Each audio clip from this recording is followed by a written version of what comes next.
পাখি বলে মানছি না, মানবো না। করতে হবে, করে পরিষদ দাসকে মানছি না, মানবো না।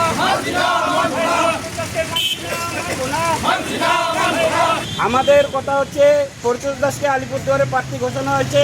আমাদের যে ভারতীয় জনতা পার্টির কর্মীরা কারো পছন্দ নেই, এর পছন্দ নেই। সে তৃণমূলের সাথে যুক্ত আছে এখনও। আমরা যা গোপন সূত্রে খবর পেয়েছি, তৃণমূলের নেতাদের সাথে আদত রেখে উনি চলছে। উনি 3 বছর হয়েছে বিজেপিতে আসছে। সোনাক্ষী, মশলা কোথায়?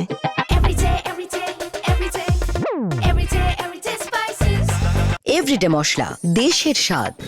আমাদের ভারতীয় জনতা পার্টির কার্যকর্তাদের ঠিকভাবে এখনও চেনেই না, বা আমরা ফোন করলে আমাদের ফোন রিসিভ করে না সঠিকভাবে। তো সেরকম ব্যক্তিকে প্রার্থী করানো হয়েছে। তো এইবার আমাদের ভারতীয় জনতা পার্টি পরিতোষ দাসকে আমরা মানছি না, মানবো না। আমাদের প্রার্থী অবলম্বনে বদল করতে হবে। আমাদের আলিপুরদুয়ারের যে কোনো স্বচ্ছ ভাবমূর্তি ব্যক্তি, যে কোনো ব্যক্তিকে প্রার্থী করুক, আমাদের কোনো দ্বিধা নেই। আপনারা মাথায় কালো পেটটি কারণ আমাদের এটা আজকে বিজেপি প্রার্থী ঘোষণা হয়েছে, আমাদের শোকের বার্তার জন্য আমরা কালো পেট্টি পড়েছি।